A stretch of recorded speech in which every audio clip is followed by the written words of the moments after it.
Welcome back serial lovers. Rohini Krish ரெண்டு பேரும் மீனா கிட்ட கையும் களவுமா மாட்டிக்கிறாங்க. ரோகிணி தான் கிறிஷ கூட்டிட்டு போயிருக்காங்க அப்படிங்கறத, ரோகிணி கிட்ட தான் கிறிஷ் இருக்கான் அப்படிங்கறத தெரிஞ்ச மீனா அடுத்தது என்ன செய்ய போறாங்க அப்படிங்கறத இந்த எபிசோட ப்ரோமோ ப்ரெடிக்ஷன்ல நம்ம இன்னைக்கு டீட்டெயிலா பார்க்கலாம். விஜயாவும் ஸ்டைல் செய்யலா போட்டோலாம் ஸ்ருதியை வச்சு எடுக்க வச்சு அந்த போட்டோலாம் எடுத்துட்டு வந்து நம்ம சிந்தாமணி கிட்ட கொடுக்குறாங்க. மாஸ்டர் இது போதும் மாஸ்டர், இதை வச்சு நம்ம செம்மையா போஸ்டர்லாம் கிரியேட் பண்ணி போஸ்டர்லாம் ஒட்டி நோட்டீஸ்லாம் கொடுத்து பாருங்க, முதல் நாளே 1000 பேர் 2000 பேர் வந்து என்கொயரிக்கு வர போறாங்க பாருங்க அப்படின்னு சொல்லிட்டு இருக்கிறாங்க. சிந்தாமணி பார்வதி கேக்குறாங்க, விஜயா இதெல்லாம் உன்னால முடியுமா? விஜயா உன்னால செய்ய முடியுமா? திரும்ப திரும்ப அதுதான் கேக்குறேன். ஏ பார்வதி, எப்ப பார்த்தாலும் நீ டிஸ்கரேஜ் பண்ணிட்டே இருக்க, என்கரேஜ் பண்ண மாட்டியா? இல்ல விஜயா, அன்னைக்கு அப்படிதான் நீ பரதநாட்டிய கிளாஸ் நடத்துறேன்னு சொல்லி என்னோட வீட்டுல பரதநாட்டிய கிளாஸ் நடத்தின பார்த்தேல, என்ன பிரச்சனை வந்து எவ்வளவு ஒரு பிரச்சனையாச்சு. கடைசியில கடவுள் புண்ணியத்துல நம்ம தப்பிச்சோம். நல்ல வேலைக்கு முத்து இருந்தனால காப்பாத்தினா, இல்லாட்டி என்ன ஆயிருக்கிறது? சிந்தாமணி சொல்றாங்க பார்வதி கிட்ட, என்ன பேசிட்டு இருக்கிறீங்க? அப்படி ஒரு விஷயம் நடந்துச்சா இனிமேலும் அதை நடக்க விட்டுருவோமா? சும்மாதான் விட்டுருவோமா? அப்படி நடந்தாலும் மாஸ்டர் நீங்க ஒரே ஒரு தப்பு பண்ணிட்டீங்க. இந்த விஷயத்த என்கிட்ட நீங்க சொல்லியிருந்தீங்கன்னா அடுத்தது என்ன பண்றது என்ன ஏதுன்னு நான் முடிவெடுத்து பண்ணிருப்பேன். அவங்கள எப்படி அடைக்கலாம் என்ன பண்ணலாம்னு நான் யோசனை பண்ணிருப்பேன். நீங்க அதை விட்டு போட்டு பயந்து நடுங்கி வீட்டுக்குள்ளே உட்காந்துட்டு இருந்திருக்கீங்க. அட ஏன் சிந்தாமணி நீங்க வேற, அந்த சமயத்துல எனக்கு என்ன பண்றது ஏது பண்றதுன்னு தெரியாம நான் ஒரே குழப்பத்துல இருந்தேன் சிந்தாமணி. பயத்துல நான் என்ன பண்றதுன்னே தெரியல. எங்க குடும்பத்துல அப்புறம் எல்லாம் பாத்துக்கிட்டாங்க. நல்ல வேலைக்கு அதுல இருந்து தப்பிச்சு வந்தேன் அப்படின்னு சொல்லிட்டு சரி போன விஷயத்த விட்டுடலாம், எதுக்கு சும்மா அதை ஜவ்வு மாதிரி பேசிக்கிட்டே இப்ப ஆகக்கூடியதை பாக்கலாம். விஜயா சொல்றதை கேட்டு ஆமா மாஸ்டர் சொல்றது கரெக்ட் தான், ஆகக்கூடிய விஷயத்த பாக்கலாம். நீங்க போட்டோலாம் எடுத்துட்டு வந்துட்டீங்களா? எடுத்துட்டு வந்துட்டேன் சிந்தாமணி. சரி அந்த போட்டோவை கொடுங்க, எனக்கு சென்ட் பண்ணுங்கன்னு சொல்லிட்டு வாட்ஸ்அப்ல சென்ட் பண்ண சொல்றாங்க. அதை எல்லாத்தையும் பார்த்துட்டு ஒரே நிமிஷம், இங்க பிரிண்டிங் ப்ரெஷ் எனக்கு தெரிஞ்ச ஒரு இடம் இருக்கு, அங்க இந்த போட்டோவை கொடுத்துட்டு என்ன மாதிரி எழுதலாம்னு சொல்லிட்டு பாத்துக்கலாம் அப்படின்ட்டு பிரிண்டிங் ப்ரெஸ்ஸுக்கு அனுப்பிச்சு விடுறாங்க. அவங்க பார்த்துட்டு, மேடம் நீங்க வெறும் பிக்சரா சென்ட் பண்ணிருக்கீங்க, இது ரெசல்யூஷன் ரொம்ப கம்மியா இருக்கும், ஸோ எனக்கு ஃபுல் ரெசல்யூஷன் வேணும், அதனால டாக்குமெண்ட்ல சென்ட் பண்ணுங்க அப்படின்னு சொல்றாங்க. சரி அது மாதிரியே சென்ட் பண்றேன்னு சொல்லிட்டு அந்த சோஷியல் மீடியா பேஜ் டாக்குமெண்ட்ஸ் எல்லாம் அப்லோட் பண்ணுவோம் இல்ல, அதுல அப்லோட் பண்ணி அனுப்பிச்சு விட்டுறாங்க. சரி எப்படி எழுதலாம் அப்படின்னு சொல்லி நெட்ல ஃபுல்லா சர்ச் பண்றாங்க. ஏற்கனவே எழுதியிருப்பாங்க பாருங்க அந்த யோகா கிளாஸ்க்கு அட்வர்டைஸ்மெண்ட் பண்ணி, அதை எல்லாத்தையும் நெட்ல சர்ச் பண்ணி பாக்குறாங்க. ப்ரௌஸ் பண்ணி பார்த்ததுல ஒரு 4-5 அந்த வார்த்தைகள்லாம் இவங்களுக்கு பிடிச்சிருக்கு. அதை எடுத்து பிரிண்டருக்கு அனுப்பிச்சு விடுறாங்க. அதை பார்த்துட்டு பிரிண்டிங் ப்ரெஸ்ல இருந்து சொல்றாங்க, மேடம் இதை விட நாங்க கெத்தா நிறைய வேர்ட்ஸ் வச்சிருக்கோம், அதை காமிக்கிறோம் அப்படின்னு சொல்லிட்டு அவங்களும் அனுப்பிச்சு விடுறாங்க. அது எல்லாத்தையும் அவங்க 3 பேரும் படிச்சு பாக்குறாங்க. அதுல ஒன்ன செலக்ட் பண்றாங்க விஜயா. இது நல்லா இருக்கு சிந்தாமணி, இதவே நம்ம செலக்ட் பண்ணிக்கலாம் அப்படின்னு விஜயா சொல்றாங்க. மாஸ்டர் உங்களுக்கு செம்ம புத்தி மாஸ்டர், கலக்குறீங்க போங்க அப்படின்னு சொல்றாங்க சிந்தாமணியும். அதுக்கப்புறம் என்ன நோட்டீஸ் அடிக்க கொடுத்துட்றாங்க. அதுக்கடையில நம்ம முத்துக்கிட்ட ஏற்கனவே செல்வம் சொல்லிட்டு போனார்ல, மச்சான் வந்திருக்காரு, அதனால ஒரு வாரம் வரமாட்டேன், என்னோட வண்டியை யாராச்சும் கேட்டா கொடுத்துரு அப்படின்னு சொல்லியிருப்பாங்க. ஒரு வாரத்துக்கு யூஸ் பண்றதுக்கு. அவங்க ஷெட்யூலே இருக்கிற ஒருத்தரோட வண்டி ஒண்ணு ரிப்பேர் ஆயிடுச்சு, அதனால செல்வத்தோட வண்டியை கேக்குறாங்க.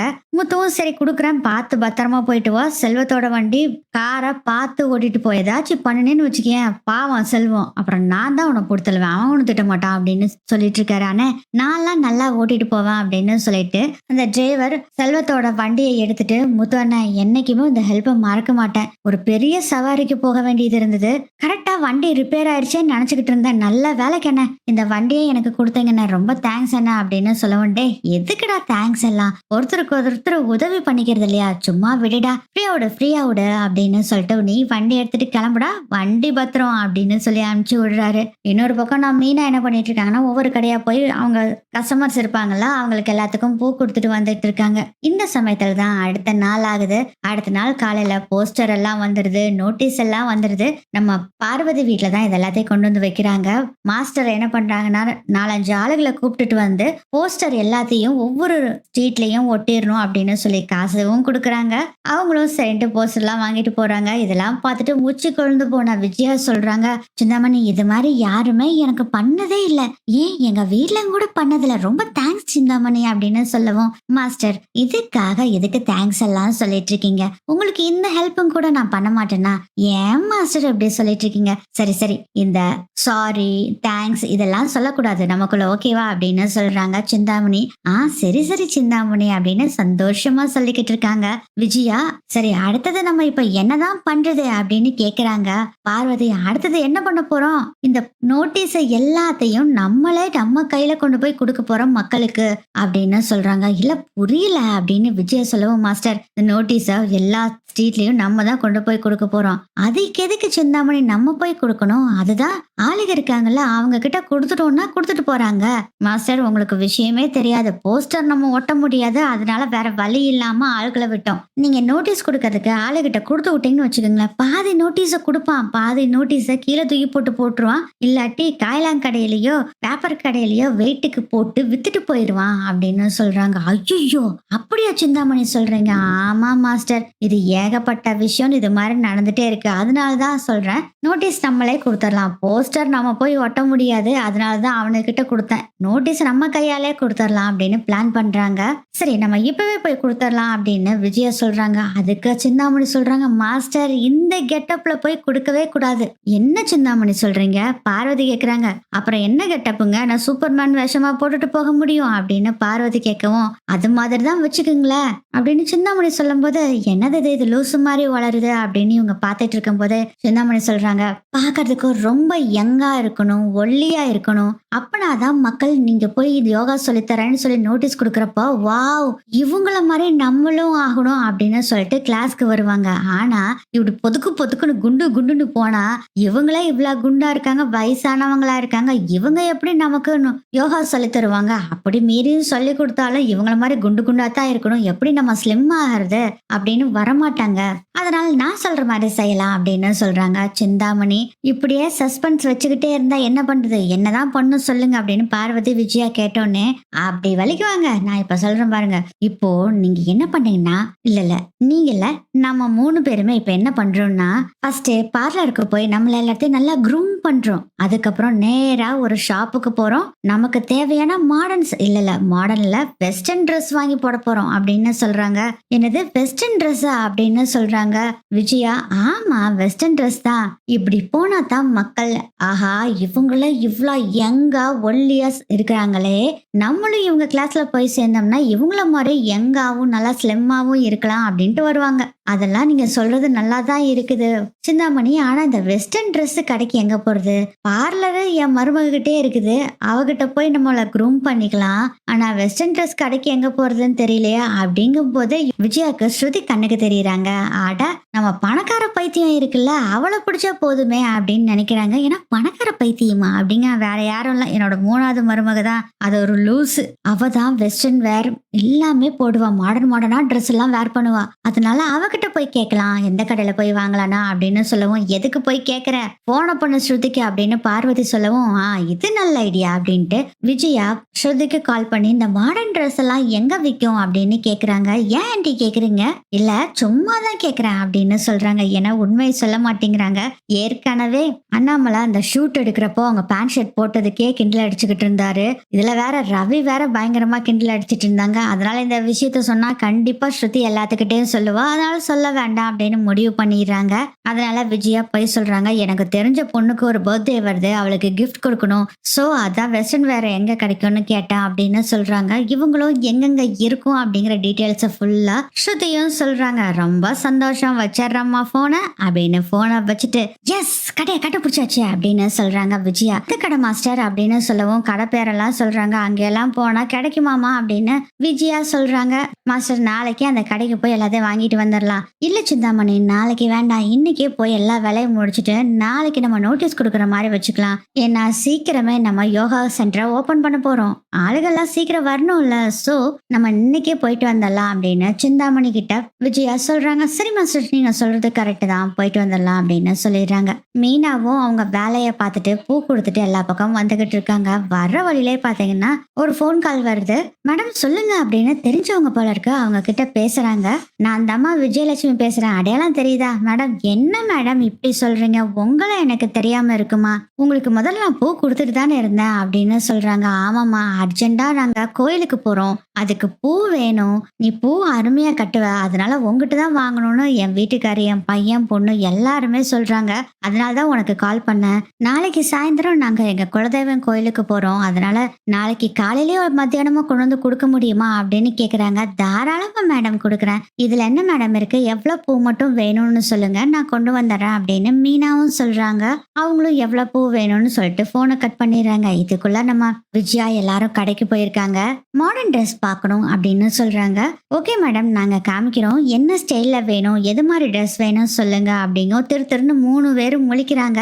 அப்ப நம்ம பார்வதிக்கு அந்த காலத்துல சிம்ரன்லாம் ட்ரெஸ் போட்டிருப்பாங்கல்ல, அதெல்லாம் ஞாபகம் வருது. அதை பார்த்துட்டு ஏ விஜயா, இந்த சிம்ரனு பேண்ட் சட்டையெல்லாம் போட்டுட்டு டான்ஸ் ஆடும் பாரு, அது என்ன அருமையா இருக்கும். அதுக்கு நம்மளும் பேண்ட் ஷர்ட் போட்டுக்கலாம்ல அப்படின்னு சொல்றாங்க பார்வதி. பார்வதி ரொம்ப ஓவரா போற அப்படின்னு சொல்லவும் சிந்தாமணி சொல்றாங்க, ஆமா மாஸ்டர், அவங்க சொல்றது கரெக்ட் தான். நம்ம கவுன் போட்டோம்னா இன்னும் பூத மாதிரி தெரியும். சரி, லாங் கவுன் போடலான்னு பார்த்தா அது கொக்கரக்கோன்னு ஹைட்டா தெரியும், குண்டாவும் தெரியும். அவர் பாக்குறதுக்கு டீமன்னு சொல்லிடுவாங்க.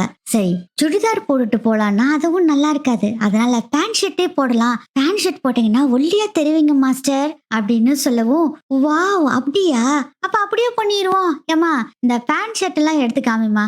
சரிங்க மேடம். என்ன சைஸுக்கு வேணும் மேடம்? என்ன சைஸா? சும்மா தோராயமா போடு, ஒரு 30-40 போடு அப்படின்னு சொல்றாங்க. என்ன மேடம் இப்படி சொல்றீங்க? 30-40 கரெக்டான சைஸ் சொல்லுங்க அப்படின்னு சொல்றாங்க. அப்போ விஜயா சொல்றாங்க, கொஞ்சம் ஸ்லிம்மா நல்ல ஹைட்டா இருக்கிற பொண்ணுகளுக்கு கொடுங்க அப்படின்னு சொல்றாங்க. ஆக்சுவலா விஜயாக்கு சொல்றாங்களாமா. அதை கேட்ட அந்த பொண்ணு ஸ்லிம்மானா ஒரு 30 சைஸ் கொடுக்கட்டுங்களா, 32 கொடுக்கட்டுமா அப்படின்னு கேக்குறாங்க. குடு 32 குடு அப்படின்னு சொல்றாங்க விஜயா. அந்த பேண்ட் எல்லாம் எடுத்து போடுறாங்க. எடுத்து வச்சு பாக்குறாங்க. விஜயோட இடுப்பு சைஸ்ல பாதி தான் வருது. ஐயோ அப்படின்னு சொல்லிட்டு, இல்ல இது வேணாம், இதை விட அடுத்த சைஸ் கொடு, கொஞ்சம் லேசா புஸ்னாப்ல இருப்பாங்க அந்த பொண்ணு, அது மாதிரி கூட அப்படின்னு சொல்றாங்க. சரி மேடம், ஒரு 34 வேணா நான் கொடுக்குறேன் அப்படின்னு சொல்லி 34 கொடுக்குறாங்க. அதுவும் பத்தல. இல்லம்மா இதோட கொஞ்சம் பெருசு கொடு அப்படின்னு சொல்லவும், மேடம் யாருக்குன்னு முதல்ல சொல்லுங்க மேடம் அப்படின்னு விஜயா கிட்ட அந்த துணிலாம் எடுத்து போடுவாங்கல்ல அந்த அக்கா கேக்குறாங்க. விஜயா சொல்றாங்க, பாக்குறதுக்கு என்ன மாதிரி இருப்பா, என்ன மாதிரி பூசண மாதிரி உடம்பு இருக்கும், என்னோட ஹைட் இருக்கும், அந்த பொண்ணுக்கு கொடு அப்படின்னு சொல்றாங்க. இதெல்லாம் பார்த்துட்டு இருந்தா சிந்தாமணி சொல்றாங்க, மாஸ்டர் எதுக்கு மாஸ்டர் பூசி மெழுகிக்கிட்டு இருக்கீங்க? இங்க வருமா, இது எங்க மாஸ்டருக்கு தான். நாங்க யோகா கிளாஸ் வைக்க போறோம், அதுக்காக இந்த பேண்ட் ஷர்ட் எல்லாம் எடுக்கிறோம். நாங்க போடுறதுக்குதாமா, எங்களுக்கு பாக்குறதுக்கு செம்ம லுக்கா இருக்கணும், மக்கள் பாக்குறப்ப நாங்க ஒல்லியா நல்லா சூப்பரா இருக்கும்னு சொல்லணும், அது மாதிரி ட்ரெஸ் எடுத்து போடுமா அப்படின்னு சொல்றாங்க. அந்த அக்கா மேலையும் கீழே அப்படியே பார்த்துட்டு ஒரு லைட்டா ஒரு சிரிப்பு சிரிக்கிறாங்க. என்ன சிரிப்பு அப்படின்னு கேக்குறாங்க விஜயா. விஜயா பேசாம இரு விஜயா அப்படிங்கிறாங்க பார்வதி. இல்ல, நம்மள என்ன நக்கலா பார்த்து சிரிச்சிட்டு இருக்கா பார்வதி, கோவம் வரும்ல, எனக்கு என்ன வயசாச்சு, மீறினா என்ன ஒரு 50-55 இருக்குமா, இவ்வளவுதான் இருக்கும், இதுக்கு போய் இவன் நக்கலா பார்த்து பேசிருக்கிறா அப்படின்னு சொல்லவும், மாஸ்டர் கொஞ்சம் அமைதியா இருங்க, எடுத்து போடுமா துணியா அப்படின்னு சொல்லவும், அந்த அக்கா சொல்றாங்க, மேடம் உங்களுக்கு எல்லாம் XXL XXL தான் வேணும் மேடம், இது இங்க இல்ல, மாடிக்கு போனீங்கன்னா கிடைக்கும் அப்படின்னு சொல்றாங்க. விஜய் கேக்குறாங்க, இந்த XXL XXL எல்லாம் ஏன் இங்கே வைக்க மாட்டீங்களா அப்படிங்கவும், இல்ல மேடம் அது மாடியில் தான் இருக்கும் அப்படின்னு சொல்றாங்க. அப்படி லிஃப்ட் இருக்கா அப்படின்னு கேக்குறாங்க. லிஃப்ட் இருக்கு மேடம் அப்படின்னு அந்த அக்காவும் சொல்றாங்க. சேல்ஸ் அக்கா சொன்னதை கேட்டுட்டு இவங்களும் லிஃப்ட்டுக்கு போனா லிஃப்ட் ரிப்பேர் அப்படின்னு போட்டிருக்கு. அதை கேட்டு செம்ம கடுப்பாயிடுறாங்க. அதை பார்த்துட்டு என்னது இது, எப்படி நடந்து போறது அப்படின்னு சொல்லவும், நம்ம தான் young master, young girls, so ஈஸியா ஸ்டெப்ஸ்ல நடந்து போயிடலாம் அப்படின்னு சொல்றாங்க. தட்டு தடுமாறி மூச்சு வாங்கிக்கிட்டு எப்படியோ தரக்கா பறக்கன்னு மேல ஏறி போய் அப்புறம் பேண்ட் எல்லாம் பாக்குறாங்க. பேண்ட் எல்லாம் வேற செலக்ட் பண்ணிக்கிறாங்க. இதுல வேற ஸ்லிம் ஃபிட் இருக்குமா அப்படின்னு வேற சிந்தாமணி கேக்குறாங்க. அதுக்கு அந்த சேல்ஸ் அக்கா சொல்றாங்க, ஸ்லிம் ஃபிட் உங்க பேத்தி அது மாதிரி இருக்கவங்களுக்கு தான் இருக்கும், உங்களுக்கு எல்லாம் இருக்காது மேடம் அப்படின்னு சொல்றாங்க. செம்ம கடுப்பாயிடுறாங்க. எனக்கு பேத்தியா, நான் இப்பதான் யங் கேர்ள் அப்படின்னு சொல்லிக்கிட்டு இருக்காங்க. அப்படி சொல்லி சிந்தாமணி அப்படின்னு விஜயாவும் சொல்லிட்டு இருக்காங்க. அதுக்கப்புறம் பேண்ட் ஷர்ட் இதெல்லாம் எடுத்துக்கிறாங்க. பில் போட வரும்போது பார்த்தா அங்க கேப் எல்லாம் தொங்க விட்டுருக்காங்க. விஜயா கேப்பை செலக்ட் பண்றாங்க. இது எதுக்கு விஜயா கேப் அப்படின்னு பார்வதி கேக்குறாங்க. அதுக்கு விஜயா சொல்றாங்க, வெயில நடந்து போவோம்ல, வெயில தலையில அடிக்காம இருக்கிறதுக்கு கேப் வாங்கிக்கலாம் பார்வதி அப்படின்னு சொன்னோன்னே, இதுவும் நல்ல ஐடியா தான் அப்படின்னு 3 பேரும் 3 கவுபாய் கேப் வேற வாங்கிக்கிறாங்க. இதை வீட்டுல வேற சொல்லக்கூடாது அப்படின்னு முடிவும் பண்ணிடுறாங்க. ஒரு துணி எல்லாம் வாங்கிட்டு பில் எல்லாம் போட்டுட்டு வெளியே வர்றாங்க. இந்த பில்லுக்கு பணம் செலுத்துறது பூரா சிந்தாமணி தான் கொடுத்துட்டு இருக்காங்க. அந்த கடையை விட்டு வெளியே வந்தோடனேவே விஜயா சொல்றாங்க, இந்த பேண்ட் ஷர்ட் போடுற விஷயம்லாம் எங்க வீட்டுக்கிட்ட யாரும் சொல்லிடாதீங்க பார்வதி, இந்த ட்ரெஸ் எல்லாம் உன் வீட்லயே இருக்கட்டும், உன் வீட்டுல வந்து மாத்திக்கிறேன் அப்படின்னு சொல்லிடுறாங்க. சரின்னு சொல்லிட்டு பார்வதி வீட்டுல எல்லாரும் ட்ரெஸ்ஸை வச்சுட்டு அங்க இருந்து கிளம்பி போயிடுறாங்க. ரோகிணி பண்ற அட்டூழியத்தெல்லாம் தாங்க முடியாத லக்ஷ்மி அம்மா என்ன பண்றாங்கன்னா ரோகிணிக்கு கால் பண்றாங்க. அன்னோன் நம்பர்ல இருந்து கால் வருதுன்னு சொல்லிட்டு போன் எடுத்தா கண்டபடி காதுல ஏத்தக்காட்சி குத்துற மாதிரி லக்ஷ்மி அம்மா பயங்கரமா ரோகிணிய திட்டுறாங்க. மா, என்ன திட்டுறத முதல்ல நிறுத்து, நீ எங்க இருக்க, என்ன பண்ணிட்டு இருக்க, இது யாரு போனு, எனக்கு கொஞ்சம் டீட்டெயில் சொல்லு அப்படின்னு சொல்றாங்க. என்ன தெரிய பேசுறது, நீ பண்ற வேலைக்கு உன் பையன் உன் கூடயே இருக்கட்டும்னு சொல்லி அவனை விட்டுட்டு வந்தா நீ என்னடானா அவனை ஸ்கூல் டிசி வாங்கி வச்சிருக்க, அதை பார்த்துட்டு எனக்கு எவ்வளவு மனசு கஷ்டமா இருந்தது தெரியுமா, அவனை திட்டணும் தாண்டி கால் பண்ண அப்படின்னு சொல்லவும், அம்மா இங்க சுச்சுவேஷன் கொஞ்சம் கூட சரியில்லைம்மா, ஆன்டி ரொம்ப என்ன திட்டிக்கிட்டே இருக்காங்க, கிருஷ்ண வேற பயங்கரமா திட்டுறாங்கம்மா, என் மனசே கேட்க மாட்டேங்குது, அதனாலதான் அவனை இப்படி கூட்டிட்டு வந்துட்டேன், தயவு செய்து நீ எங்க இருக்கேன்னு சொன்னீங்கன்னா உன்னை வந்து பார்த்துட்டு உன்னையும் கூட்டிட்டு கிருஷ்ணையும் கூட்டிட்டு வேற ஒரு பக்கம் கொண்டு போய் விட்டுறேன் அப்படின்னு சொல்றாங்க. இந்த முத்து மீனா கண்ணில் படாத அளவுக்கு ஒரு ஏரியால கொண்டு போய் உன்னை உட்கார வச்சுறேன் அப்படின்னு சொல்றாங்க. அதெல்லாம் முடியாது, நான் வர முடியாது, நீ கிருஷ்ண நீ தான் வளர்த்தணும், அதுவும் உன் வீட்டுல கூட்டிட்டு போய் தான் வளர்த்தணும்னு சொல்றாங்க. அதுக்கு வாய்ப்பே இல்லை, இப்போதைக்கு முடியாது, ஆனா கிருஷ்ண கண்டிப்பா ஒரு நாள் நான் மனோஜ் கிட்ட பேசிட்டு கூட்டிட்டு போவேன் அப்படின்னு சொல்றாங்க ரோகிணி. சரி, இப்ப என்ன தாண்டி பண்ண சொல்ற, மா நீ எங்க இருக்கேன்னு சொல்லு, அங்க வந்து உன்னை பிக்கப் பண்ணிக்கிறேன். லக்ஷ்மி அம்மா சொல்றாங்க, ஒரு ஷெல்டர்ல தான் நான் தங்கி இருக்கேன் அப்படிங்கிற விஷயத்த சொல்றாங்க. ஏமா குத்துக்கலாட்ட, நான் ஒரு பொண்ணு இருக்கேன், நீ எதுக்குமா ஷெல்டர்ல எல்லாம் போய் தங்கிட்டு இருக்க, நான் என்ன பண்றது, உன்ன மாதிரி ஒரு பிள்ளை பார்த்தா நான் அப்படிதான் இருக்கணும், என் பேரனுக்காக தான் நான் இதெல்லாம் செய்யறேன் அப்படின்னு சொல்றாங்கம்மா. உன் பேரனெல்லாம் அப்புறம் பாத்துக்கலாம், முதல்ல பிள்ளையோட வாழ்க்கையை தக்க வைக்க பாரு. சரி, நீ அந்த ஷெல்டர்லயே இரு, நானும் கிருஷ்ணும் நாளைக்கு காலையில ஒரு மணி 2 மணி வாக்கலாம் அந்த ஷெல்டருக்கு வந்துடுறோம் அப்படின்னு ரோகிணி சொன்னோன்னே, இல்ல வேண்டாம், வேற ஏதாச்சும் ஒரு இடத்து பேர் சொல்லு, பஸ் ஸ்டாண்டோ இல்ல ஏதாச்சும் ஒரு இடத்த சொல்லு, அங்க வந்து நான் ஷெல்டருக்குலாம் வராத. ஏமா, ஏன்னா எனக்கு யாரும் இல்ல, அனாதைன்னு சொல்லிதான் நான் போய் அங்க தங்கினேன் அப்படின்னு சொல்றாங்க. லக்ஷ்மி அதை கேட்டு ரொம்ப மனசு நொந்து போயிடுறாங்க. ரோகிணி, என்னம்மா இப்படி சொல்லியிருக்கீங்க, வேற என்னடி பண்ண சொல்ற, உன்னை மாதிரி ஒரு பிள்ளை பத்ததுக்கு நான் இப்படிதான் இருக்கணும் அப்படின்னு சொல்லவும், சரி விடு, முதல்ல நாளை காலையில அந்த ஷெல்டர் இருக்க ஏரியாக்கு பக்கத்துல ஒரு பஸ் ஸ்டாண்ட் இருக்கு, அங்க வந்துரு அப்படின்னு சொல்லிடுறாங்க. எத்தனை மணிக்கு வர்றது, 1 மணிக்கு வந்துரு, இங்க பாருடி இன்னும் கொஞ்ச நாள் தான், அதுக்கப்புறம் நீ தான் கிருஷ்ண வாழ்த்தணும், சரியாம்மா? சரிம்மா, இப்போதைக்கு முதல்ல நம்ம பிழைக்கிறதுக்கு பார்க்கலாம், அதுக்கப்புறம் எதிர்காலத்தை பார்க்கலாம், நான் தான் சொன்னேனே எப்படியும் நான் மனோஜ் கிட்ட பேசிட்டு கிருஷ்ண கூட்டிட்டு போறேன்னு, அதுக்குள்ள ஏமா அவசரப்படுற, இல்லடி அவன் குழந்தைடி, பாரு உன் கூட தான் இருப்பேன்னு அடம் பிடிக்கிறாம்மா, அவன் சின்ன பையன்மா, அப்படிதான் அடம் பிடிப்பான், அவன் பஸ் வாங்கி கொடுன்னு சொல்லி அடம் பிடிச்சா நீ உண்மையான பஸ்ஸை வாங்கி கொடுத்துருவியா, அந்த பஸ்ஸை ஒரிஜினல் பஸ் வாங்கி கொடுக்கறதுக்கு உன்னால முதல்ல முடியுமா, முடியாது, அதுதான் லைஃப். இப்போ என்னால அவனை கூட்டிட்டு போக முடியாது, பட் நான் அவனை பாத்துக்குவேன், எப்படியாச்சும் மனோஜிட்ட பேசிக்குவேன், நீ அந்த பேச்சை விடு, நாளைக்கு காலையில 1 மணிக்கு நீ அங்க வந்து சேரு அப்படின்னு சொல்லிடுறாங்க. சரிடி, நான் பஸ் ஸ்டாண்டுக்கு வந்துடுறேன்ட்டு லக்ஷ்மி சொல்றாங்க. மா, இந்த போன் யாரோடது, ஷெல்டர்ல ஒரு தம்பி இருக்காரு, அவரோட போன் நம்பர் தான் இது அப்படின்னு சொல்றாங்க. சரி, இந்த நம்பரை நான் சேவ் பண்ணி வச்சுக்கிறேன், உனக்கு நாளை காலையில கூப்பிடுறேன் அப்படிங்கிறாங்க. சரிடி அப்படின்ட்டு அவங்களும் போனை கட் பண்ணிடுறாங்க.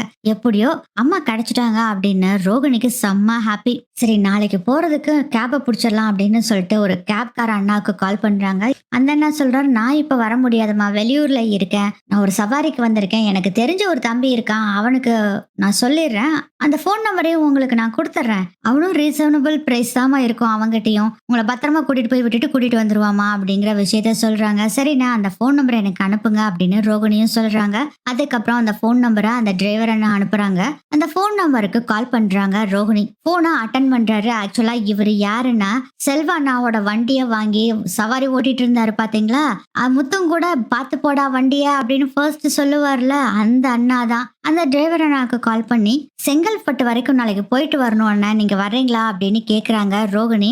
தாராளமா வர்றேன் மேடம், எத்தனை மணிக்குன்னு சொல்லுங்க, அண்ணா ஒரு 12:20க்கு வந்துடுறீங்களா, கரெக்டா இருக்கும் அப்படின்னு சொல்றாங்க. சரி, எனக்கு லொகேஷன் அனுப்பிச்சிருங்கம்மா, நான் வந்துடுறேன் அப்படின்னு சொன்னோன்னே எந்த லொகேஷன் அனுப்பலான்னு யோசனை பண்றப்போ, சரி நம்ம வித்யாவோட வீட்டு லொகேஷனவே அனுப்பிச்சிடலாம் அப்படின்னு முடிவு பண்ணி வித்யா வீட்டு லொகேஷனை அனுப்பிச்சு விட்டுறாங்க ரோகிணி. டிரைவர் நான் லொகேஷனை பார்த்துட்டு, ஓகே மேடம், நான் கரெக்டா ஷார்ப்பா 12:20க்கு வந்துடுவேன் அப்படின்னு சொல்லிட்டு அவரும் போனை கட் பண்ணிடுறாரு. பண்ணிக்கிறாங்க. இந்த விஷயத்த வித்யா கிட்ட கூப்பிட்டு சொல்றாங்க.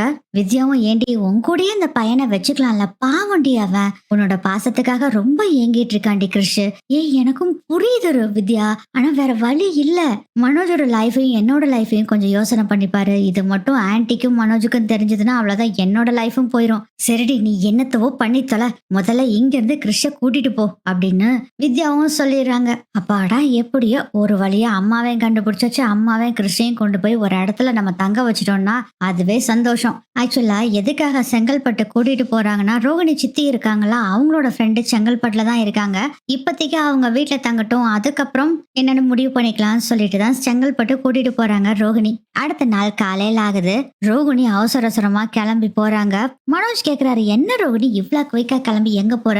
மனோஜ், எனக்கு ஒரு கிளைண்ட் இருக்காங்க, அவங்க அவசரமா வர சொன்னாங்க, அதனாலதான் போறேன் அப்படின்னு சொல்லிட்டு அங்க இருந்து எஸ்கேப் ஆயிடுறாங்க. விஜயா ஒரு பக்கம் வேக வேகமா கிளம்பி பார்வதியோட வீட்டுக்கு கிளம்பி போறாங்க. எதுக்கு விஜயா இவ்வளவு வேகமா கிளம்பி போயிட்டு இருக்கு, அப்படி என்ன அவசரம்னு வேற நம்ம அண்ணாமலை கேக்குறாரு. அதெல்லாம் எதுவும் சொல்லாம, ஒரு முக்கியமான விஷயங்க, நான் ஒரு யோகா சென்டர் ஓபன் பண்றேன்னு சொன்னேன்ல, அதுக்கான ஒரு நோட்டீஸ் கொடுக்க போறோம் அப்படின்னு சொல்லிட்டு அங்க இருந்து கிளம்பி போயிடுறாங்க. அதே சமயத்துல ஏற்கனவே மீனா கிட்ட ஒருத்தவங்க பூ கேட்டிருப்பாங்கல்ல, அவங்க குலதெய்வம் கோயிலுக்கு போறோம்னு சொல்லி நிறைய பூ கேட்டிருப்பாங்க. அந்த பூவையும் கொடுத்துட்டு அப்புறம் அவங்க கிளைண்ட்ஸ்க்கு எல்லாம் பூ கொடுத்துட்டு வரலான்னு சொல்லிட்டு மீனாவும் அங்க இருந்து கிளம்பிடுறாங்க. விஜயா நேரா நம்ம பார்வதி வீட்டுக்கு போறாங்க. அதுக்குள்ள அங்க சிந்தாமணியும் வந்துடுறாங்க. 3 பேரும் அந்த பேண்ட் ஷர்ட்டை மாத்திக்கிட்டு, இதுல வேற வெயில் அடிக்காம இருக்கிறதுக்காக கவுபாய் கேப் வேற வாங்கி வச்சிருக்காங்கல்ல, அந்த கேப்பையும் போட்டுக்கிட்டு 3 பேரும் நோட்டீஸ் கொடுக்கறதுக்காக அங்க இருந்து கிளப்புறாங்க. ஃபர்ஸ்ட் என்னமோ உற்சாகமா தான் நோட்டீஸ் கொடுத்துக்கிட்டு வந்துட்டு இருக்காங்க. அப்ப எல்லாம் அங்க இருக்கவங்க எல்லாம் கேக்குறாங்க, நோட்டீஸ் வாங்கினவங்க, இதை நடத்துறது யாரு, நீங்க தானா அப்படின்னு சொல்லவும், ஆமா ஆமா அப்படின்னு விஜய் சொல்றாங்க. பாக்குறதுக்கு கொஞ்சம் யங்கா தான் இருக்கீங்க அப்படின்னு ஒரு பாட்டி இதை சொல்லிட்டு போகுது நோட்டீஸ் வாங்கிக்கிட்டு. அதை பார்த்துட்டு, பாத்தீங்களா மாஸ்டர், நான் சொன்னது எப்படி ஒர்க் அவுட் ஆகுதுன்னு அப்படின்னு சிந்தாமணி சொல்லவும், ஆமா ஆமா சிந்தாமணி, நீங்க சொன்னது கரெக்ட் தான் அப்படின்னு சொல்லிட்டு ஒவ்வொரு பக்கமா நோட்டீஸ் கொடுத்துட்டு போறாங்க. இதுக்கடையில நம்ம ரோகிணி என்ன பண்றாங்கன்னா, நேரா கிருஷ்ண பாக்குறதுக்காக வீட்டுக்கு வர்றாங்க. வித்யா வீட்டுக்கு வந்தா அங்க ஒரு லேடி நிக்கிறாங்க. யாருன்னு பார்த்தா அது ரோகிணியோட ஃப்ரெண்டு. அப்பதான் ரோகிணிக்கு ஞாபகம் வருது, ஆக்சுவலா வித்யா கிருஷ்ண வச்சுக்க மாட்டேன்னு சொல்லி சண்டை போட்டாங்கல்ல, அதனால வேற வழி இல்லாம அவங்களோட இன்னொரு கிளாஸ்மேட்டான ஸ்கூல் ஃப்ரெண்டு அவங்கள வர சொல்லியிருக்கிறாங்க. கிருஷ்ண கூட்டிட்டு போயிரு அப்படின்னு சொல்லியிருப்பாங்க. அதுக்கப்புறம் தான் லக்ஷ்மி கிட்ட இருந்து போன் கால் வந்திருக்கும். இந்த ஃப்ரெண்டை வர சொன்னதே மறந்துட்டாங்க ரோகிணி. அட கிகி, உன்னை வர சொன்னல, நான் மறந்துட்டேன், சாரி கிகி, என் அம்மா கிடைச்சிட்டாங்க, நீ கிளம்பு அப்படின்னு சொல்றாங்க.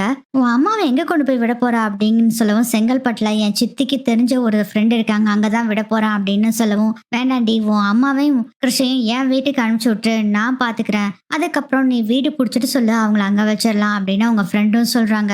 இதுவும் நல்ல ஐடியாவா இருக்கே அப்படின்னு யோசனை பண்றாங்க ரோகிணி. சரிடி, நீ சொன்ன மாதிரியே செஞ்சிடலாம் அப்படின்னு சொல்றாங்க ரோகிணி. சரி கிருஷ், ட்ரெஸ் எல்லாம் எடுத்து வை, கிளம்பலாம் அப்படின்னு சொல்லவும், மா நான்லாம் வர முடியாது ப்ளீஸ்மா, நான் வித்யா ஆண்டி வீட்லயே இருந்துக்கிறேம்மா, பாட்டியையும் இங்கே கூட்டிட்டு வந்துருங்கம்மா ப்ளீஸ்மா, அங்க உன் கூட தான் இருக்க விட மாட்டேங்கிற, நம்ம வீட்டுல சந்தோஷமா இருந்தேன்ல, நீ ஏன்னா விட மாட்டேங்கிற, அட்லீஸ்ட் இங்கனாச்சும் இருக்கிறனேம்மா, வேண்டாமா, உன்னை அடிக்கடி வேற பாத்துக்கிறேன்ல ப்ளீஸ்மா அப்படின்னு கேக்குறாங்க ரோகிணி கிட்ட கிருஷ். ஆனா கொஞ்சம் கூட மனசே இறங்காத ரோகிணி, கண்டிப்பா நீ போய் தான் ஆகணும் கிருஷ் அப்படின்னு திட்டிக்கிட்டு இருக்காங்க. இதெல்லாம் பார்த்த வித்யா, கல் நஞ்சக்காரி அப்படின்னு திட்டுறாங்க. கல் நஞ்சக்காரி அப்படின்னு சொல்றாங்க. வித்யா சொன்னோடனே கோவம் வந்துடுது ரோகிணிக்கு. என்னடி கல் நஞ்சக்காரி, என்னோட சிச்சுவேஷன்ல இருந்தா உங்களுக்கு தெரியும்டி, கண்டுபிடி திட்ட ஆரம்பிச்சிடுறாங்க. ரோகிணியோட ஸ்கூல் ஃப்ரெண்டு ஒரு பக்கம் சரி சரி விடுங்க விடுங்க 2 பேர்த்தையும் பஞ்சாயத்தை தீர்த்து வைக்கிறாங்க. அதுக்குள்ள நம்ம கிருஷ் முடியவே முடியாது, நான் வரமாட்டேன் அப்படின்னு சொல்லிட்டு இருக்காங்க. இந்த சமயத்துலதான் விஜயா எல்லாரும் நடந்து ஒவ்வொரு பக்கமா நோட்டீஸ் கொடுத்துக்கிட்டே வர்றாங்க.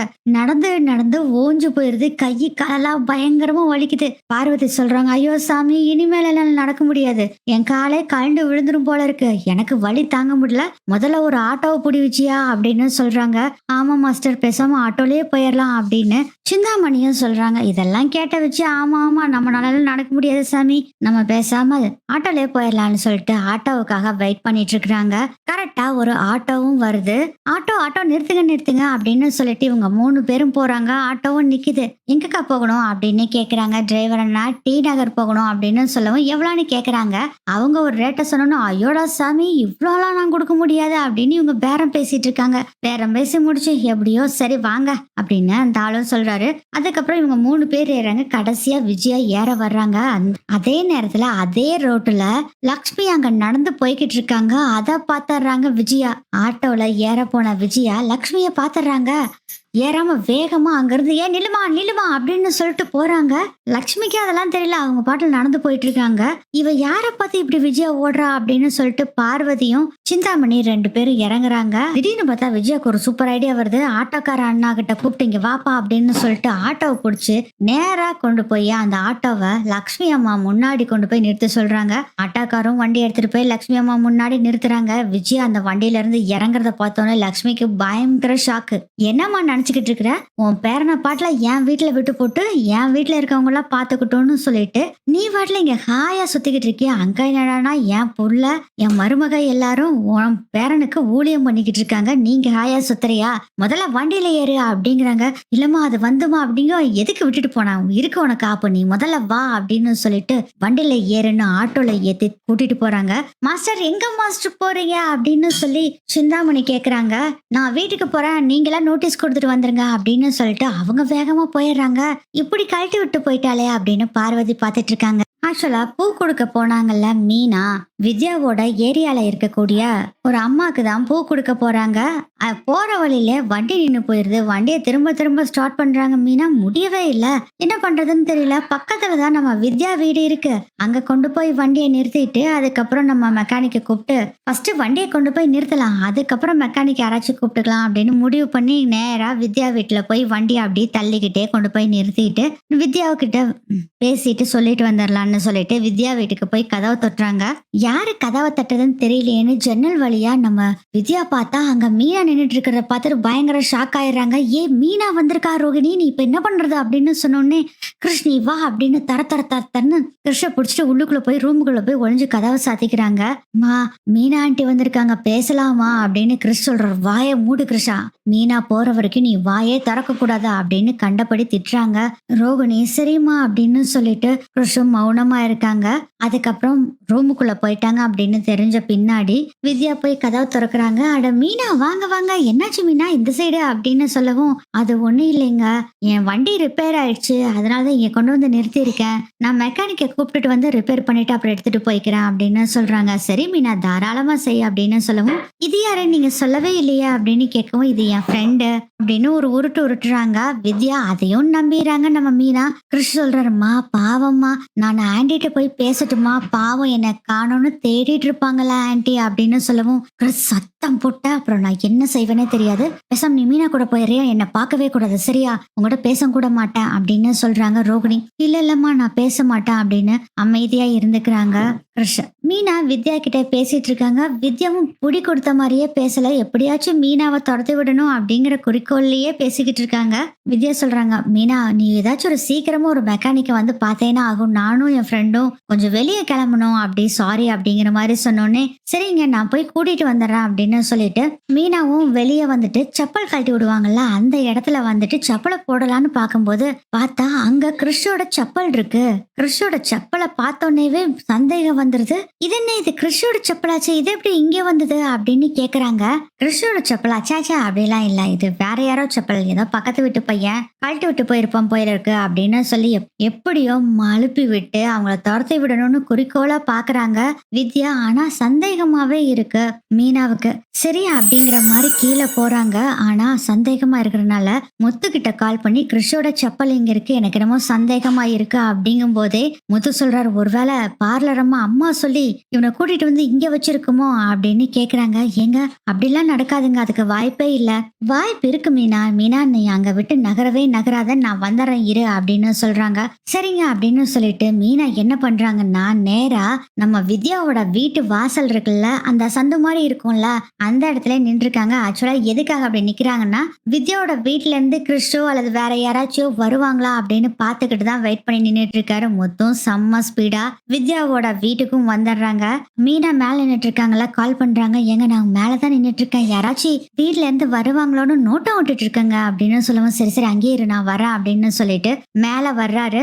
ஆட்டோல வந்துட்டு இருக்காங்கல்ல விஜயாவும் லக்ஷ்மி அம்மாவும். அப்ப லக்ஷ்மி அம்மா சொல்றாங்க, அம்மா என்னை இங்க இறக்கி விட்டுருங்கம்மா, நான் போயிடுறேம்மா, உங்களுக்கு புண்ணியமா போகுமா அப்படின்னு சொல்லவும், நீ எங்கேயோ போ, என்னமோ பொண்ணு, நான் வந்து ஒரே ஒரு வேலை தான் செய்வேன், எங்க வீட்டுல கொண்டு போய் உன்னை ராஜராக்கிடுவேன், அவங்க எல்லாரும் நல்லா போட்டு தள்ளட்டும், அப்புறம் உன் பேரன் இங்க இல்ல, அவ அம்மா வந்து துபாயில இருந்து கூட்டிட்டு போயிட்டாலாமா, அதையும் தெரிஞ்சுக்கோ, எங்க வீட்டுல போய் உன்னை நிக்க வைக்கணும், நான் நல்ல பேர் வாங்கணும், அதுதான் என்னோட வேலை அப்படின்னு சொல்லிட்டு வான்னு கூட்டிட்டு போயிட்டு இருக்காங்க. வீடும் வந்துடுது. கீழே இறக்கணும்னே அம்மா வேண்டாமா வேண்டாமான்னு லக்ஷ்மி அம்மா எவ்வளவோ சொல்றாங்க. நீ முதல்ல வான்னு தர தர தர தரன்னு இழுத்துட்டு மாடிக்கு போறாங்க. அங்க அண்ணாமலை இருக்காரு.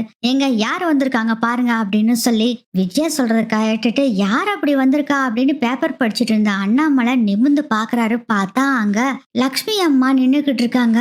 என்னம்மா எங்க போனீங்க, எதுக்குமா இப்படி யாருக்கிட்டையும் சொல்லாம பையனையும் இங்க விட்டு போட்டு நீங்க பாட்டுல போயிட்டீங்களே, இந்த பையனை பத்தி நினைச்சு பாத்தீங்களா அப்படின்னு சொல்லுவோம். ஐயா மன்னிச்சிருங்க ஐயா, என்ன என்னோட சூழ்நிலை அப்படி அப்படின்னு சொல்லி பேசிக்கிட்டு இருக்காங்க. அப்போ விஜயா சொல்றாங்க, ஏங்க முதல்ல உங்க அருமை பையன் இருக்கான்ல, உங்க பாசக்கார பையன், அவனை முதல்ல கூப்பிட்டு வர சொல்லுங்க, இவங்க இங்க வந்துட்டாங்கன்னு சொல்லுங்க அப்படின்னு சொல்றாங்க. அதுக்கு முன்னாடி மனோஜுக்கு கூப்பிட்டு விஜயா விஷயத்த சொல்றாங்க. ஓ வந்துட்டாங்களா, வரட்டு வரட்டும், 4 கேள்வி நறுக்குன்னு நான் கேட்கணுமான்னு தான் நான் வரேன் அப்படின்னு சொல்லிட்டு மனோஜும் வந்துகிட்டு இருக்காரு. முத்து என்ன பண்றாருன்னா கதவை தட்ட ஆரம்பிச்சாரு. வித்யாவும் யாடா இது கதவை தட்டுறது அப்படின்னு ஜன்னல் வழியா பார்த்தா முத்துவும் மீனாவும் நின்றுட்டு இருக்கிறாங்க. ஒருவேளை அந்த வண்டி ரிப்பேர் பண்றதுக்காக தான் இவங்க 2 பேரும் வந்திருப்பாங்கன்னு சொல்லி நம்பி கதவை திறந்து ஏமாந்து போறாங்க வித்யா. வாங்க முத்து வாங்க மீனா அப்படின்னு சொல்லவும், இங்க கிருஷ் இருக்கானா அப்படின்னு கேக்குறாரு.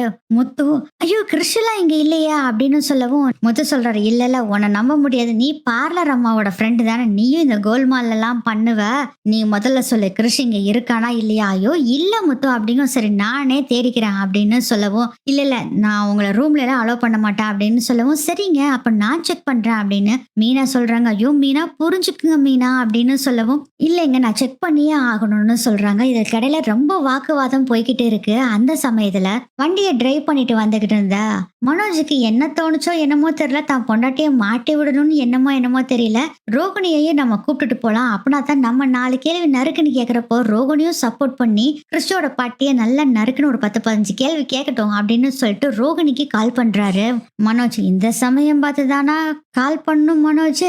கரெக்டா இங்க முத்துவும் மீனாவும் வித்யா கிட்ட பயங்கரமா சண்டை போட்டுட்டு இருக்காங்க. ரொம்ப செக் பண்ணியே ஆகணும்னு சந்தேகம் எனக்கு இருக்கு, கிருஷ் இங்கதான் இருக்கா, இந்த பார்லர் அம்மா தான் ஏதோ ஒண்ணு பண்ணி பையனை கடத்திட்டு வந்திருக்கு அப்படின்னு நினைச்சு முத்து பயங்கர கோபமா பேசிட்டு இருக்காரு. அப்பதான் மனோஜ் பண்ண காலுக்கான ரிங்கு ரோகிணிக்கு வருது. போன் ரிங்கு அடிக்க ஆரம்பிச்சிருது. ஷோ இந்த சமயத்துல போய் போன் அடிக்குது அப்படின்னு வேக வேகமா அவங்க ஹேண்ட்பேக்கை எடுத்து அந்த போனை நிறுத்துறதுக்கு ட்ரை பண்றாங்க. அந்த போன் ரிங் அடிக்கிற சவுண்டு மீனாக்கும் முத்துவுக்கும் கேக்குது. அந்த ரூம்ல என்ன ரிங் அடிக்குது, போன் ரிங் அப்படின்னு சொல்லவும், ஏன் போன் அப்படின்னு சொல்றாங்க வித்யா. ஆனா வித்யாவோட போனுக்கு கரெக்டா அந்த டைம் ஒரு போன் கால் வருது. இத பார்த்துட்டு வித்யா திருன்னு முழிச்சிட்டு இருக்காங்க. உங்க போன் இங்க இருக்கு வித்யா, உங்க போன் எனக்கு எப்படி இருக்கணும்னு தெரியும், இது உங்க போன் தான் எனக்கு தெரியும் அப்படின்னு சொல்றதுக்குள்ள ரோகிணி அந்த போன் ரிங்க கட் பண்ணிடுறாங்க. மீனா சொல்றாங்க, வித்யா இது உங்க போனும் ரிங்கும் அடிக்கல, பக்கத்துல இருக்கவங்களோட போனு ரிங்கு அடிச்சதுன்னு நீங்க சொல்றதுக்கு வாய்ப்பே இல்ல,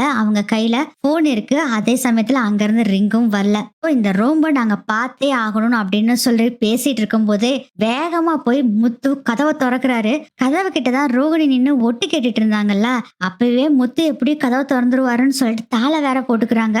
முத்து கதவை டம்முன்னு திறந்தா திறக்க மாட்டேங்குது, உள்ள தாள் போட்டிருக்காங்க அப்படிங்கறத தெரிஞ்சுக்கிறாரு. இந்த ரூமுக்குள்ள யார் இருக்கிறது, யாரோ உள்தாள் பால் போட்டிருக்காங்க அப்படின்னு சொல்றாரு முத்து. அதுக்கு வித்யா சொல்றாங்க, இல்ல இல்ல இந்த கதவே கொஞ்சம் டைட்டா தான் இருக்கும் அப்படின்னு சொல்லவும், ஓ டைட்டா இருக்குமா, 2 அடி அடிச்சா எல்லாம் திறந்துரும்னு சொல்லிட்டு டம்மு டம்முன்னு கதவை போட்டு உடைச்சதுல முத்து பயங்கர ஸ்ட்ராங்கா அடிச்சதுல அந்த தாளை தெரிச்சு கீழே போய் விழுந்துருது. கதவை திறக்குறாங்க, பார்த்தா அங்க ரோகிணியும் கிறிஷும் நின்னுக்கிட்டு இருக்காங்க. அத பார்த்தோன்னே மீனா இங்க கொஞ்சம் வா அப்படின்னு சொல்றாங்க. மீனா அங்க வந்து பாக்குறாங்க, அங்க ரோகிணி கிறிஷ் நின்றுட்டு இருக்கிறாங்க. அத பார்த்த உடனேவே பயங்கர கோவம் வந்துருது. வசமா மாட்டிக்கிட்டேனே அப்படின்னு முழிச்சுக்கிட்டு இருக்காங்க ரோகிணி. வித்யாவை பார்த்து கேக்குறாங்க, இதுதாங்க வீட்டுக்குள்ள ஒருத்தரும் இல்லைன்னு சொன்னீங்களா, ஏங்க வித்யா என்கிட்ட இப்படி எல்லாம் மறைச்சிங்க அப்படின்னு மீனா கேட்கும் போது, ஏ பார்லர் அம்மாவோட ஃப்ரெண்டு, பார்லர் அம்மா மாதிரி தானே இருக்கும் அப்படின்னு முத்து சொல்றாரு. அப்ப மீனா கேக்குறாங்க, ஏங்க ரோகிணி நீங்க இப்படி பண்ணீங்க, பையனை காணோம் காணோம்னு அங்க அத்தனை பக்கம் தேடிக்கிட்டு இருந்தோம்ல, நீங்க ஏன் பண்ணீங்க இப்படி அப்படின்னு கேட்கும்போது, ஆமா ஒரு நிமிஷம் இரு மீனா, கிறிஷா கூட்டிட்டு போனது அவங்க அம்மான்னு சொன்னாங்க, ஆமா நீ எப்படி உன் கைக்கு கிறிஷ் கிடைச்சான் அப்படின்னு சொல்லவும் திரு திருன்னு முழிச்சிட்டு இருக்காங்க. பதிலே சொல்ல மாட்டேங்கிறாங்க ரோகிணி. இதெல்லாம் வேலைக்காகாது, வீட்டுக்கு கூட்டிட்டு போய் ஒரு பஞ்சாயத்தை கூட்டினோம்னா தான் வேலைக்காகும் அப்படின்னு சொல்லிட்டு வாடா கிருஷ்ணனை தூக்கிக்கிட்டு நீ ரோகிணியை கூட்டிட்டு வா அப்படின்னு சொல்லிட்டு அங்கிருந்து முத்து கிளம்புறாரு. ரோகிணி சொல்றாங்க, நான் சொல்றது கொஞ்சம் ப்ளீஸ் கேளுங்க கேளுங்கன்னு சொல்றாங்க. அதெல்லாம் கேட்க முடியாது, நீ முதல்ல வா அப்படின்னு சொல்லிட்டு கிருஷ்ண தூக்கிட்டு முத்து கீழே இறங்கி போறாரு. ரோகிணியோட கையை தரன்னு புடிச்சு இழுத்துட்டு மீனா வந்து கார்ல ஏத்துறாங்க ரோகிணிய. காரை டிரைவ் பண்ணிட்டு வந்துட்டு இருக்கும் போதே அண்ணாமலை கால் பண்றாரு முத்துக்கு, ஒரு அவசரமான விஷயம், வீட்டுக்கு வாடா அப்படின்னு சொல்றாங்க. என்ன விஷயம்ப்பா அப்படின்னு கேக்குறாங்க. முக்கியமான விஷயம் முத்து, நீ நேர்ல வந்து பார்த்தா தான் தெரியும் அப்படின்னு அண்ணாமலை சொல்ல, அப்பா நானும் ஒரு முக்கியமான விஷயத்துக்கு தான் வீட்டுக்கு தான் வந்துட்டு இருக்கேன், நானும் மீனாவும் வரோம், நீங்க வீட்டுல இருக்க எல்லாத்தையும் வர சொல்லிருங்க அப்படின்னு சொல்றாங்க. அப்படி என்னடா விஷயம் அப்பா, அதுவும் சஸ்பென்ஸ் தான், மறக்காம ஸ்ருதிக்கும் ரவிக்கும் கால் பண்ணி சொல்லிருப்பா அப்படின்னு சொல்லிட்டு போனை கட் பண்ணிடுறாரு. வீட்டுக்கு முத்து, மீனா, கிரிஷ், ரோகிணி எல்லாரும் வர்றாங்க. ப்ளீஸ் மீனா இது மட்டும் சொல்லிடாதீங்க மீனா ப்ளீஸ் அப்படின்னு ரோகிணி கெஞ்சுறாங்க. அதுக்கெல்லாம் வாய்ப்பே இல்லை, நீ முதல்ல வாங்க அப்படின்னு சொல்லி முத்து கிறிஷ கூப்பிட்டுட்டு மாடிக்கு போறாங்க. வீட்டுக்குள்ள போனா ஷாக்கு, அங்க லக்ஷ்மி அம்மா நின்னுட்டு இருக்காங்க. அதை பார்த்தோன்னே கிறிஷ் ஓடி போய் பாட்டி அப்படின்னு கட்டி புடிச்சுக்கிறாங்க. அப்பா இவங்களை எப்படி கண்டுபிடிச்சிங்க அப்படின்னு கேட்கும்போது, அதை நான் சொல்றேன்டா அப்படிங்கிறாங்க விஜயா. இந்த பையனை இங்க விட்டு போட்டு நம்ம சந்தோஷமா இருந்தா போதும்னு சொல்லிட்டு இந்த அம்மா பாட்டுல ஊரை விட்டு போறதுக்கு வழி பண்ணிட்டு இருந்தது, நான் தான் புடிச்சு கூட்டிட்டு வந்தேன் அப்படின்னு சொல்றாங்க. ஐயோ அம்மா அபாண்டமா பை சொல்லாதீங்கம்மா அப்படின்னு லக்ஷ்மி அம்மா சொல்லும் போது, அப்புறம் ஏமா பையனை விட்டு நீங்க போனீங்க, நாங்க தான் சொன்னமே உங்களை நல்லா பாத்துக்கிறேன்னு சொன்னேன்ல அப்படின்னு முத்து சொல்றாரு. கரெக்டா அங்க மீனாவும் ரோகிணியும் வர்றாங்க. ரோகிணியோட அவங்க அம்மா நிக்கிறத பார்த்துட்டு ரோகிணி பயங்கர ஷாக்கா பார்த்துட்டு இருக்காங்க. எப்படிரா இவங்க இங்க வந்தாங்க, நம்ம பஸ் ஸ்டாண்ட்ல தானே நிக்க சொன்னமே அப்படின்னு ஷாக்கல் நின்னுட்டு இருக்காங்க. அது வந்து தம்பி அப்படின்னு லக்ஷ்மி சொல்லும் போதே அண்ணாமலை சொல்றாரு, டே கிறிஷ் எப்படிடா கிடைச்சான் அப்படின்னு சொல்லவும், கிறிஷ ஒருத்தர் கடத்தி வச்சிருந்தாங்கப்பா அப்படின்னு எல்லாருமே அதிர்ச்சியா பாக்குறாங்க. அதுக்குள்ள ரவி, மனோஜ், ஸ்ருதி எல்லாருமே வந்துடுறாங்க. கிறிஷையும் பார்த்துட்டு இந்த பாட்டியும் பார்த்துட்டு எப்படி வந்தாங்க அப்படின்னு கேட்கும் போது விஜய் சொல்றாங்க, அதை என்கிட்ட கேளுங்க, நான் சொல்றேன், நான் தான் இந்த அம்மாவை கூட்டிட்டு வந்தேன், இந்த ஊரை விட்டே போலான்னு சொல்லி முடிவு பண்ணி பெட்டி படிக்கலாம் தூக்கிட்டு போச்சு, பெட்டி படிக்க என்ன இந்த அழுக்கு மூட்டை மாதிரி ஒரு மூட்டையை கட்டிட்டு போச்சு, நான் தான் புடிச்சு கூட்டிட்டு வந்தேன் அப்படின்னு சொல்றாங்க. கிறிஷ் எப்படி கிடைச்சான்னு கேட்கும் போது, ஒருத்தர் கடத்திட்டு போயிட்டாங்கடா ரவி அப்படின்னு சொல்லவும், கடத்திட்டு போயிட்டாங்களா அப்படின்னு கேக்குறாரு ரவி. அப்புறம் எப்படி நீங்க கண்டுபிடிச்சிங்க அப்படின்னு கேக்குறாங்க ஸ்ருதி. மீனா சொல்றாங்க, அதுக்கு நான் சொல்றேன் ஸ்ருதி அப்படின்னு கதை எல்லாத்தையும் சொல்றாங்க. வண்டி ரிப்பேர் ஆனது, அதுக்கப்புறம் வித்யா வீட்டுக்கு போனது, கிறிஷோட செப்பல் பார்த்தது, அப்புறம் முத்துக்கு கால் பண்ணது, இவங்க வந்து வெயிட் பண்ணிட்டு இருந்தது, அப்புறம் கதை திறந்து உள்ள போனது, எல்லா விஷயத்தையுமே ஒண்ணு விடாம சொல்றாங்க. மீனா இதை கேட்டுட்டு இத்தனை நடந்திருக்கா அப்படின்னு சொல்லி பேசிட்டு இருக்கும் போதே, ஆமா எதுக்கு பார்லர் அம்மா கிறிஷ கடத்திட்டு போன அப்படின்னு சொல்றாங்க. அது வந்து அப்படின்னு மென்னு முழுங்கிட்டு இருக்கிறாங்க ரோகிணி. ரோகிணி நீனா லூசா ரோகிணி, இவனதுக்கு நீ கடத்திட்டு போன, அதுவும் இவனால நமக்கு என்ன யூஸ் அப்படின்னு சொல்லவும், அது இல்ல ஆன்டி இவனை வேண்டாம் வேண்டாம்னு சொல்லிக்கிட்டே இருந்தாங்க, ஆன்ட்டியும் ரொம்ப கோவமா இருந்தாங்களா, அதனால ஆன்டி கிட்ட நல்ல பேரு வாங்கலான்னு சொல்லிட்டு கிருஷ்ணன் நான் கூட்டிட்டு போய் வித்யா வீட்டுல வச்சிருந்தேன் அப்படிங்கிற விஷயத்த சொல்றாங்க. ரோகிணி அப்படி பாக்குறாங்க விஜயா. அப்ப அண்ணாமலை சொல்றாரு, அம்மா நீ என்னதான் செஞ்சனாலும் இது பெரிய தப்பு, அவகிட்ட நல்ல பேரு வாங்கணுங்கிறதுக்காக ஒரு பச்சை புள்ளைய கொண்டு போய் நீ தனியா அப்படி வச்சிருந்திருக்கிய, உனக்கே நியாயமா, வாடா கிருஷ்ணா அப்படின்னு சொல்லி அண்ணாமலை சொல்றாரு. தாத்தா அப்படின்னு ஓடி போய் கட்டி புடிச்சுக்கிறாங்க. உன் நல்லா சாப்பிட்டியாடா, அங்கெல்லாம் உன்னை நல்லா கவனிச்சுக்கிட்டாங்களா அப்படின்னு கேக்குறாங்க. அதெல்லாம் நல்லா கவனிச்சுக்கிட்டாங்க தாத்தா அப்படின்னு சொல்றாரு கிறிஷ். அதெல்லாம் சரி பார்லர் அம்மா, இந்த கிறிஷோட டிசியா அவங்க அம்மா துபாயில இருந்து வந்து வாங்கிட்டு போனாங்கன்னு சொன்னாங்க. அது எப்படி நீ வாங்கின? அவங்க அம்மா தானே வாங்கியிருக்கணும் அப்படின்னு கேட்கவும், இது கரெக்டான பாயிண்ட் அப்படின்னு ஸ்ருதி சொல்றாங்க. அச்சோ, இதை மறந்துட்டோமே அப்படின்னு யோசனை பண்றாங்க ரோகிணி. திடீர்னு ஒரு சூப்பர் ஐடியா வருது. அது வந்து நான் தான் கிருஷோட அம்மான்னு சொல்லி அவங்க கிட்ட போய் சொன்னேன். அவங்களும் நம்பிட்டாங்க. எனக்கு தான் கிருஷ தெரியுமே, அவனும் நான் அவனை கூட்டிட்டு போறேன் அப்படின்னு சொன்னதுக்கு அவனும் சரின்னு சொல்லி இதுதான் என் அம்மான்னு சொல்லிட்டான் அப்படின்னு சொல்றாங்க. அப்ப ஸ்ருதி கேக்குறாங்க, அது சரிங்க, கிருஷ் சொன்னா சரி, சைன் எல்லாம் நீங்க போடுறத கண்டுபிடிச்சிருவாங்கல்ல. நீங்க வேற ஒரு மாதிரி சைன் போட்டிருப்பீங்க, அவங்க அம்மா வேற ஒரு மாதிரி சைன் போட்டிருப்பாங்கல்ல. டிசி வாங்குறப்போ அதுக்கெல்லாம் இல்ல டிசி வாங்குறதுக்கு சைன் எல்லாம் போட வேண்டாம்னு சொல்லிட்டாங்க, அதனாலதான் அவனை கூட்டிட்டு போயிட்டேன் அப்படின்னு சொல்றாங்க. அண்ணாமலை கேக்குறாரு, சரிம்மா கொஞ்ச நாள் போய் அந்த பையனை அங்க வச்சிருக்கேன்னு சொல்லி உன் அத்தைக்காக தான் இதெல்லாம் பண்ணேன்னு சொல்ற. ஆனா கிறிஸ்டோட டிசியை எதுக்கு நீ அந்த ஸ்கூல்ல இருந்து வாங்கின, அதை முதல்ல சொல்லு அப்படின்னு சொல்லவும், அது ஒன்னும் இல்ல அங்கிள், ஆன்ட்டி ரொம்ப டென்ஷன் ஆகுறாங்க, இதனால வீட்டுல பிரச்சனை வந்துகிட்டே இருக்கு, மனோஜ் வேற ரொம்ப டென்ஷன் ஆகுறாரு, அதனால அந்த பையனை நானே ஒரு பக்கம் வளர்த்திக்கலாம், டிசியை வாங்கி வேற ஒரு ஸ்கூல்ல சேர்த்து வளர்த்திக்கலாம் தான் இப்படி பண்ணினேன் அப்படின்னு சொல்லவும், இது மாதிரி நல்ல மனசு உள்ள ஆளு நீ இல்லையே பார்லரம்மா அப்படின்னு சொல்றாரு முத்து. அப்ப ரோகிணி சொல்றாங்க, போதும் முத்து, எப்ப பார்த்தாலும் என்னை பத்தி தப்பாவே பேசிட்டு இருக்காதீங்க முத்து, நான் ஒரு நல்ல எண்ணத்துலதான் இது செய்யணும்னு நினைச்சேன். இப்ப அவங்க பாட்டி வந்துட்டாங்கல்ல, அவங்க கூட அனுப்பிக்கிங்க, நீங்க என்னமோ பண்ணிக்கிங்க, எனக்கும் அதுக்கும் சம்மந்தம் இல்ல அப்படின்னு சொல்லிட்டு போறாங்க. ரோகிணி, இதெல்லாம் எனக்காகவா பண்ணின ரோகிணி அப்படின்னு சொல்றாரு மனோஜ். ஆமா மனோஜ், உனக்காகவும் ஆன்டிக்காகவும் தான் இது எல்லாமே பண்ணேன், நீங்க ரெண்டு பேரும் டென்ஷன் ஆயிட்டே இருக்கீங்க, பிபி கிபி எகிரி போயிடுச்சுன்னா என்ன பண்றது அப்படின்னு மனசுக்குள்ள நினைச்சிட்டு உங்களோட ஹெல்த் நல்லா இருக்கணுங்கிறதுக்காக தான் உங்க ரெண்டு பேத்துக்காக இதை செஞ்சேன் அப்படின்னு சொல்லவும், இதெல்லாம் கேட்டுட்டு இருந்த விஜயா அப்படியே அமைதியாயிடுறாங்க. ஓ, இதெல்லாம் பண்ணிருக்கா, பரவாயில்லையே அப்படிங்கிற மாதிரி நினைச்சிட்டு இருக்காங்க. லக்ஷ்மி சொல்றாங்க, என் பேரனை கூப்பிட்டு நான் இங்க இருந்து கிளம்புறேங்க, போதுங்க, இத்தனை நாள் என் பேரனை பார்த்ததுக்கு ரொம்ப நன்றி அப்படின்னு சொல்லிட்டு வாடா கிருஷ் போலாம் அப்படின்னு சொல்றாங்க. இல்ல பாட்டி, நான் இங்கே இருக்கேன் பாட்டி அப்படின்னு சொல்றாங்க. முத்து சொல்றாரு, கிருஷ் இங்கே இருக்கட்டுமேமா.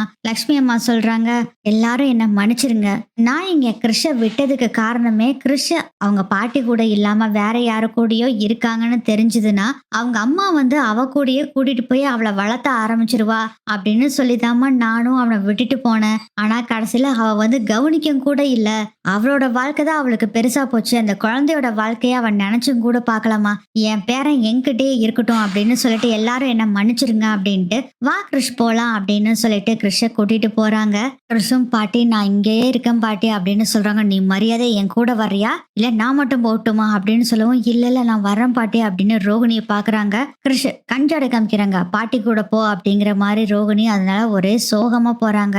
அப்ப அண்ணாமலை சொல்றாரு, அம்மா நீங்க ஒன்னும் கவலைப்படாதீங்கம்மா, கிருஷ்ணன் நான் சொல்லி மறுபடியும் அதே ஸ்கூல்ல சேர்த்து விட்டுறேன், நீங்க கவலைப்படாதீங்க அப்படின்னு சொல்றாரு. ரொம்ப நன்றிண்ண அப்படின்ட்டு கிருஷும் பாட்டியும் ரெண்டு பேரும் அங்க இருந்து கிளம்பி போயிடுறாங்க. முத்து சொல்றாரு, ஒரு பஞ்சாயத்து முடிஞ்சிருச்சு, எப்படியோ கிருஷையும் அவங்க பாட்டியையும் கண்டுபிடிச்சாச்சு, இனி பார்லரம்மா பஞ்சாயத்துக்கு வருவோம், எதுக்காக அந்த குழந்தைய கடத்திச்சு சொல்லுங்கப்பா அப்படின்னு சொல்லவும், ஐயோ நான் எத்தனை தடவை சொல்றது முத்து, நான் மனோஜுக்காகவும் ஆன்டிக்காகவும் தான் இதை செஞ்சேன், அவங்க ரெண்டு பேரும் ரிலாக்ஸ் ஆகணுங்கிறதுக்காக தான் இதை செஞ்சேன் அப்படின்னு சொல்லவும், இல்ல எனக்கு என்னமோ சந்தேகமா இருக்கு அப்படின்னு சொல்லவும், அண்ணாமலை கேட்கிறாரு, கரெக்டாமா, எதுனாலும் அதை நாங்க பாத்துக்குவோம், என்ன பிரச்சனைனாலும் எங்க கிட்ட முதல்ல சொல்லணும், எதுக்கு பையனை நீ கூட்டிட்டு போகணும், முதல்ல டிசி வாங்குறதே பெரிய தப்பு, ஏற்கனவே 2 தப்பு பண்ணிக்கிட்டு வாழ்க்கையில முழிச்சுக்கிட்டு நின்றுட்டு இருந்த எவ்வளவு பிரச்சனையை தாண்டி வந்திருக்க, மறுபடியும் இதே மாதிரி வீட்டுக்கு எந்த விஷயத்தையும் சொல்லாம இப்படி செஞ்சேன்னா என்னம்மா இது நியாயம், உனக்கும் எத்தனை தடவை தான் நான் சப்போர்ட் பண்ணிக்கிட்டே இருக்கிறது, இன்னொரு தடவை இது மாதிரி பண்ணினேன்னா உனக்கு சப்போர்ட்டே பண்ண மாட்டேன், இந்த தப்பை நீ பண்ணினேன்னா